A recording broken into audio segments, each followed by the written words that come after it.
Hello and welcome to The Big Picture. As part of the year-ender series on various aspects of India, we are today looking at the social scenario in the country in the year gone by. In a year which has seen dramatic and paradigm changes in the country's politics, many issues have come up to the fore. The May 2014 Lok Sabha elections brought with it a clear and unambiguous change in government. The victory of the BJP with a clear majority of its own sounded a distinct change in the political scenario. This change and the subsequent events across the country on the social and religious front has been a major topic of discussion and debate. The assertion of the Hindu rightist forces and the reaction to it has been sharp and contentious. In the bargain, the issue of secularism, what it means in the present context, and whether there is a need for a relook at its definition and the way it is practiced has become important. Today, we will discuss all this in the context of the happenings in the country through the year and also look at what we can expect in the coming year. To discuss this, I have with me Professor Pushpesh Pant, political analyst and former professor at the JNU, Sheshadri Chari, a BJP leader, Nilotpal Basu, Central Committee member of the CPI-M, and Professor Mridula Mukherjee, a historian and at the Center for Historical Studies, JNU. Welcome to all of you. Sheshadri Chari, do you think things have changed in this country since May 2014? And there is some kind of a pressure to relook at the whole issue of secularism? No, the whole idea is, you said we have to relook into the definition of secularism. Whether, I'm asking a question. Yeah. I think the most important element is we should define secularism first. Unfortunately, the Constitution of India, which was amended in 1975, and these words secularism and socialism were introduced in the preamble of the Constitution. They did not exist in 1950. They were brought in at 1975. These two terms, both secularism and socialism, are not defined in the Constitution. So you think there is a need for... Yes, we have to understand what secularism is. Professor Mukherjee, why was it that it did not be, it was not there in 1950? Why was it introduced in 1975? And has it not been defined? Or is there a need for definition? You know, I think we all know what we mean by secularism. We've been using the word often enough. And I think the Constitution, they did not feel, I think, the need to use the word secularism because the entire spirit of the Constitution is secular. And as far as the debate over what India was going to be, whether it was going to be a Hindu Rashtra or whether it was going to be a secular country, there was an intense debate before independence and especially at the time of independence with the partition. There was enough pressure from Hindu communal forces at that time to declare India a Hindu Rashtra. Right. And unequivocally, the entire leadership of the freedom struggle, which included Gandhiji, there's a statement he makes a few days after independence. He said, ours has to be a secular state. There is no other. Sardar Patel called the whole idea of a Hindu Rashtra a mad idea. Nehru, of course, we all know. He called all the threats to the secular idea, he called them fascist and used very strong language. And of course, was totally committed to a secular idea. And that was the entire tradition of the freedom struggle. So that I don't think it's a question of semantics. I think we all know when we are being secular and when we are who's being what. So now we can go on and say we need to define it and redefine it. We've been living this now after independence for so many years. We were handling the problem of communalism as a live issue before independence. Big communal riots started from the 1920s. So I don't, personally, I'm not too enamored of these debates and definitions. I think we know what we mean, and there can be sometimes many definitions. For some people, the definition that religion should be completely separated from the state and politics satisfies them more. For others, equal respect for all religions and not allowing religion to come too much and intrude into politics satisfies them more. Frankly, I think there's no need to be a purist on that. We should practice what we all understand, and this country very well understands, secularism. It is in our history, it's in our tradition, it's the message and the legacy of our freedom struggle. When we deviate from it, we all know the last 2 weeks, Parliament has been brought to a standstill because all the opposition parties got together on one thing that they agree on, which is secularism. They didn't have to sit down and have a seminar before deciding. I have a very strong reservation on a historical point. There was no demand for declaring India a Hindu Rashtra in 1947 or 1950. And as far as other things are concerned, well, I can show you the documents. we have never been, India has never been a theocratic state. We have never been a theocratic state. There is no doubt that we have never been a theocratic. 10,000 years of its history. Therefore, let us really define secularism. No. Anyway, we'll discuss that. Professor Mukherjee Professor Mridula Mukherjee is very different. Professor Mridula Mukherjee obviously is going through is talking from the historical documents which she seems to have. Professor Pant. Girish, I think there's a problem here. I think I find myself in agreement with Mridula, but I find myself in stronger agreement with Mr. Sheshadri at the moment. I'll tell you. I do think that there is a need to talk about secularism. It may not be a debate, it may not be a seminar. Or a redefinition. Because what Mridula very ably pointed out is that there is a tradition of the freedom struggle, there are historical memories. But we live in an India where more than half the population has no such memories personal. We live in an India where a generation has come of age post-Babri Masjid demolition. So what the founding fathers of this republic felt and thought, and the constitution was built. And I think Mr. Chari makes a very interesting point that the word was inserted during emergency. Right. So there are dark memories of emergency. And let's not forget. So you're trying to say that this word is also associated with this. You see, Mridula and I she will forgive me for saying this, almost belong to the same generation. I may be a decade older. But the point is that our memories of what secularism is certainly not shared by majority of the young. I think you have a very good point there. Nilotpal, as a political activist who has to deal with these issues on a day-to-day basis, do you think? Do you see any point in what Professor Pant and Sheshadri Chari is saying? I think because Professor Pant's point that the 50% of the maybe more of the 60% of the population don't share the memories which people of a certain generation have in this country. I think whether you call it exercise to define secularism is necessary or not, the question is definitely, I think it will be in the fitness of things to try and consolidate our experience. Absolutely. As a, plural and composite nation. To redefine our nationhood, because there I think Mr.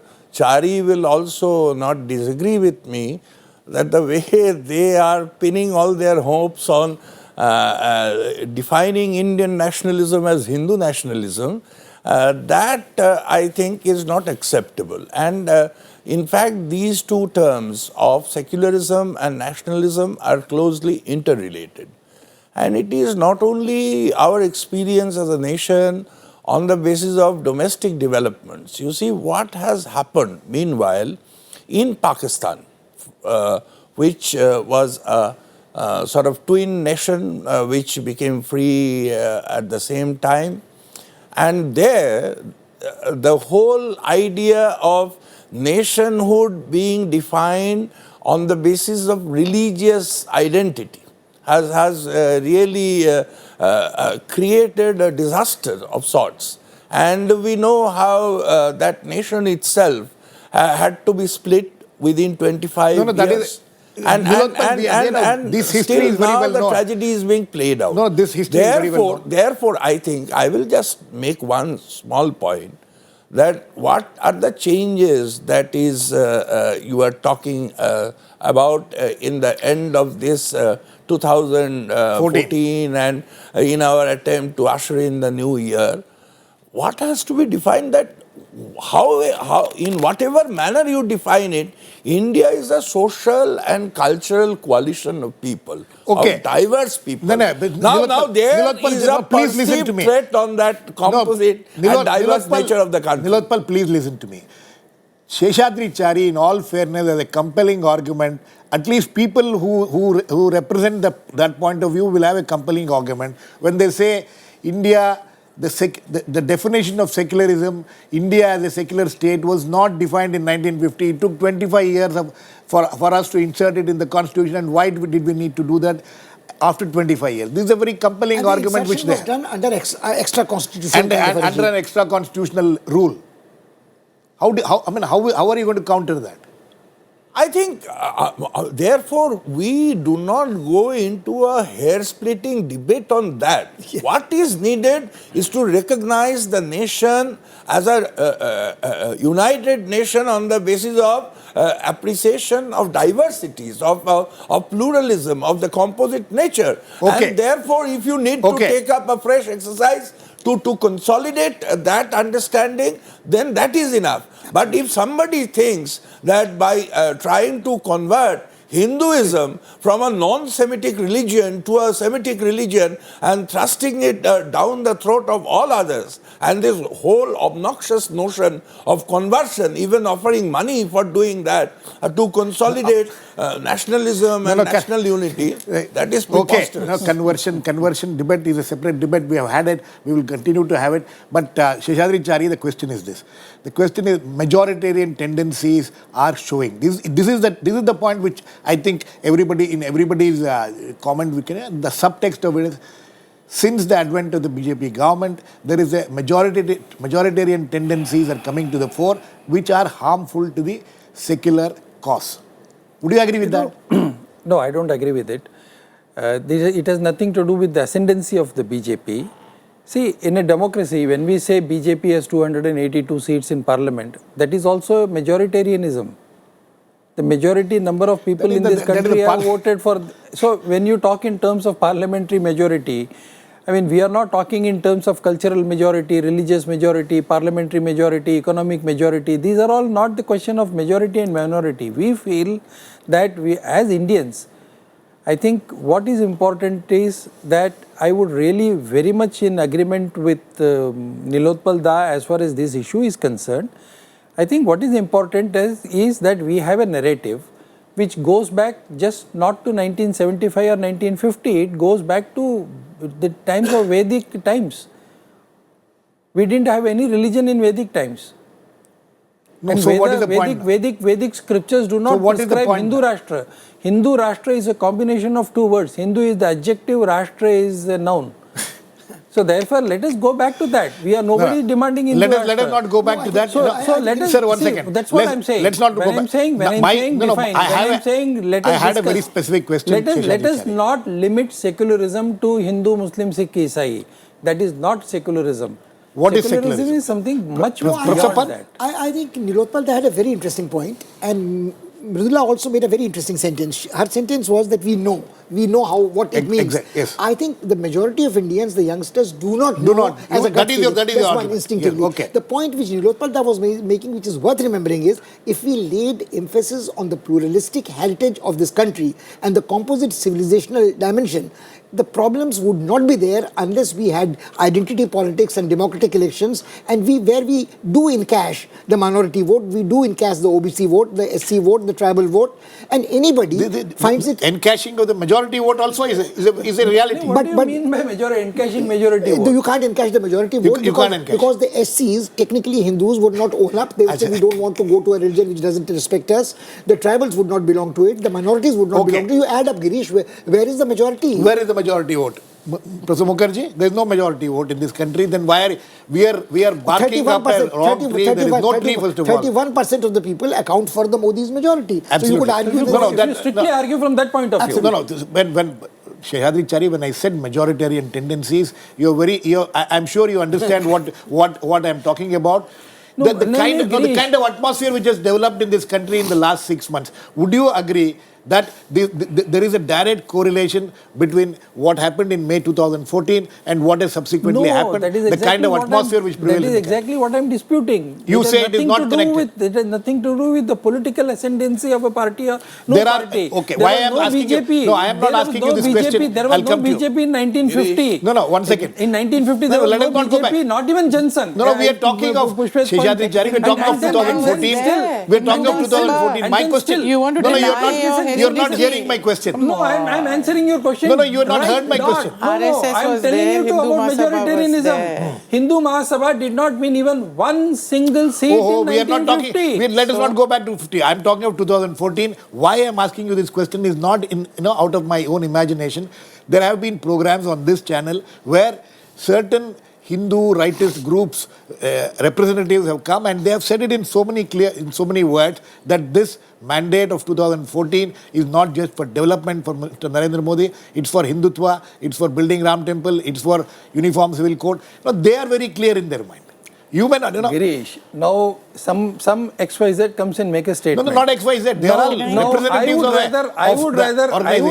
I would rather appreciate. You will not. You don't subscribe to that. You don't me on my face value. Absolutely. So you don't subscribe to it. Don't expect an answer from me for what OIC says. Not OIC. Don't expect an answer from me for what some Bajrang Dal fellow says. Please, for God's sake, you can have a discussion with OIC and Bajrang Dal and then bring me in. Then, okay. I will correct So both you are of them. isolating yourself from those forces. No, not isolate. I am isolating myself from all these kinds of isms. I am not talking in favor of these people or against them. No, you don't subscribe. I am telling you what I believe in. Okay, I believe in the pluralistic narrative of this country, which belongs to which gave the constitution to us in 1950. But do you think, secularism in this country is not because the constitution guarantees it. No, please. So if you are saying that you believe in the pluralistic order of this country, would you agree that the events which have happened since May 2014 do not really represent the pluralistic order of this country? I don't think so. You don't think so? Professor Mukherjee, No, I think that we would be, I think Mr. Chari has every right to say where he stands. He's perfectly within his rights. But I think that to expect that we would be so naive that we don't read the newspapers and we don't know and see what's happening around us, to the extent that yesterday in the parliamentary party meeting, which the Prime Minister had to tell people to be careful, not speak in a certain language, and in fact he said that the agenda on which we have come to power, the mandate people have given us is for development and good governance. And don't imagine it is anything else. Now, that itself is a recognition of the fact that there are significant number of people who, rightly or wrongly, believe that the BJP is coming to power, has given them an opportunity and a license for certain kinds of activities, which I, in my limited understanding of these concepts, can only describe as communal. Okay. Whether they are Hindu, whether they are Muslim, whether they are Sikh, that will depend on the situation. As she has said very rightly, the fact that the Prime Minister has taken cognizance of it proves means that there is a change. There is a change. And it also that it's happening. And also that it is happening. Yes. I think, Girish, the short point is that the pluralistic composite heritage of this country is imperiled at the moment. There are no two views about that. Okay. No, two small points. I think Mridula makes some very interesting points. I think people should be named. Self-styled yogis, self-styled sadhvis have no business to hijack the country's political agenda or damage or fracture in social fabric. That's one. But I think Nilotpal Dadda made another interesting point. Secularism has got a bad name in this country because when a secular, democratic, progressive forces take control of the government, there is a thinly disguised, we are also not naive, that it means appeasement of the minorities for votes. No, I think that is a reaction to that. Yes, that is. Nilotpal, you will have to answer that question. It's also the the failure of the left, the failure of the secular forces to reinforce that the whole concept of secularism, don't you think has been responsible for this state of affairs? I don't think so. You see, yes, I definitely agree with critics when they say there has been an element of opportunism whenever they have been called into question for some of their other failures. They have turned back suddenly on the secular question to shore up their electoral fortunes. But I think Nilotpal, 1 second. Sorry. When you're excluding yourself when you're saying that they. I mean, what about the role of the left party? The left. I will come to that. No problem. I mean, I am not one who will try to gloss over. and try to attribute things to a loony fringe. But rather, I think the difficulty with the position that Mr. Chari is taking is this, that we would have accepted his explanation or dismissive of such loony fringes, but had they not been in the Council of Ministers, in the Parliament, and repeatedly defying or contradicting the position of the Prime Minister, they are saying certain things, therefore this continued trouble. But that is not the point. Point is, yes, if you see how the whole debate has emerged, in 1940 when the election was there, when attempts were there to make the communal platform issue of political mobilization, and it got linked up to elections, the trouble started. And therefore, while we had a debate that why we, being the plural nation that we were, we cannot accept a religious identity-defined nationalism and a nation state, but at the same time, the trouble was there. So, continuously you had to be on the vigil. And I agree that the political forces, they did not anticipate that somebody could make religious appeal to win votes. Other parties have also failed. But directly using religious appeal to garner votes, now, it was not anticipated. People, just you one did not sentence. anticipate. People may say this way or that way, development plan, this, that. But you see, Muzaffarnagars are also a reality. Okay. Love jihads are also reality. Okay. And conversions are also reality. Okay. You cannot discuss politics in this country in the void. Absolutely. From what is actually No, we are happening actually on the discussing, ground. we are not Nilotpal da, discussing I it can in a agree void. with Nilotpal These da are on one direct account. questions. I can agree with Nilotpal da on one account. I can at least give him a clean chit as far as approaching the electorate on the basis of religion is concerned. The left can never be. Can you give yourself a clean that. chit? But the can problem, you give yourself, the problem here is, your the party, problem here is, your forces a clean the problem chit? here is we are facing an election, and only in 2004 the BJP lost the election, and the biggest accusation against the BJP was that your India Shining campaign did not succeed.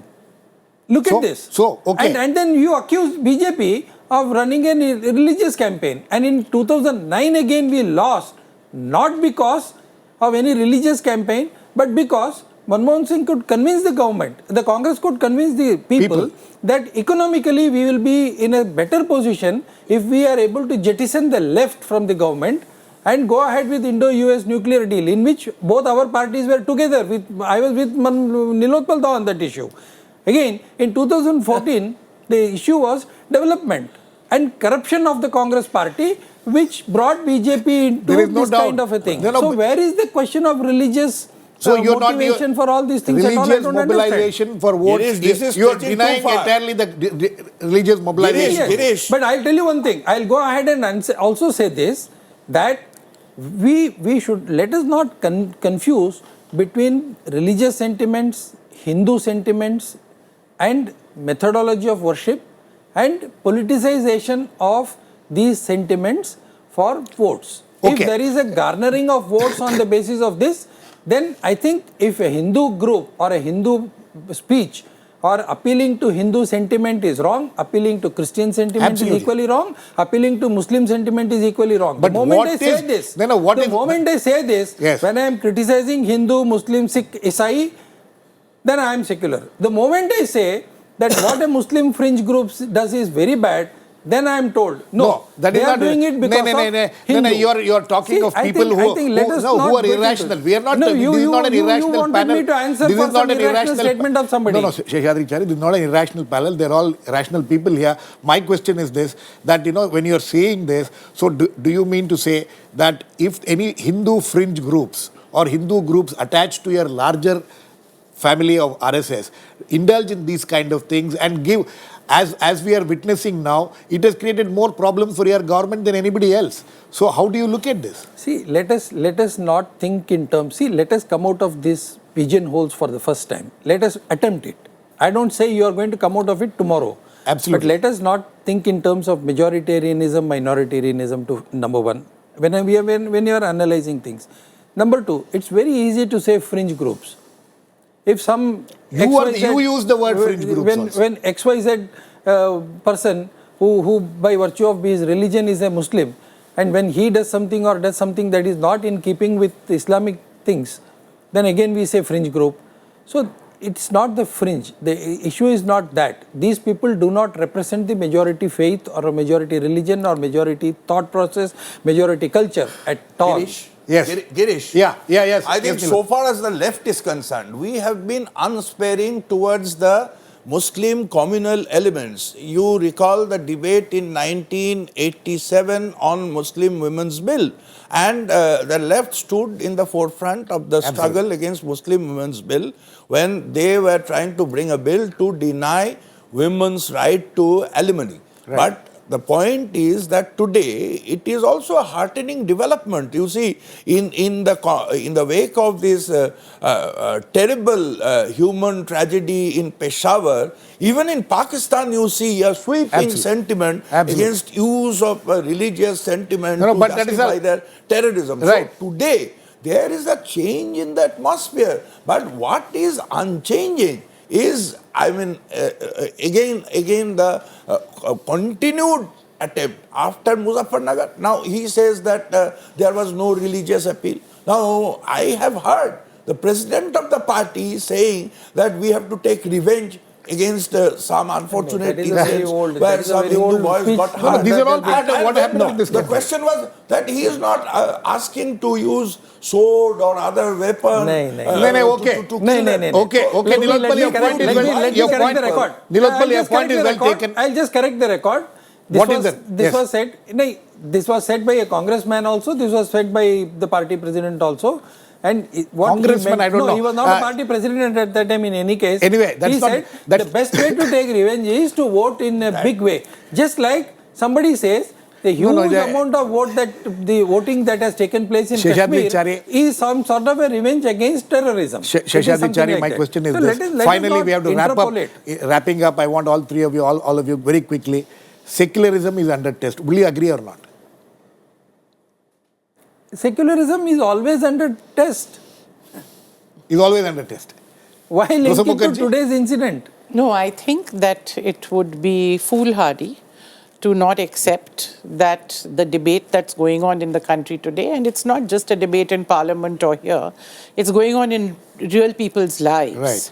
When, whatever the incident in Agra, when poor people who are living on the edge of starvation, they're rag pickers, if what moves people about their plight is not that something should be done to give them housing, to give them some livelihood, to give them some security, but we can only think of what religion they belong to and they should be converted.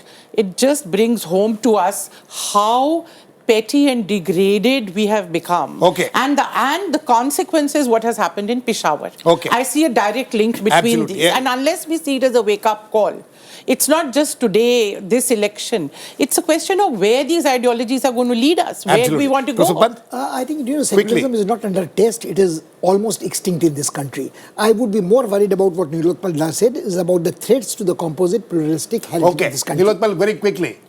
I think it is, of course, on the threat, and as I said in the beginning, India is a coalition.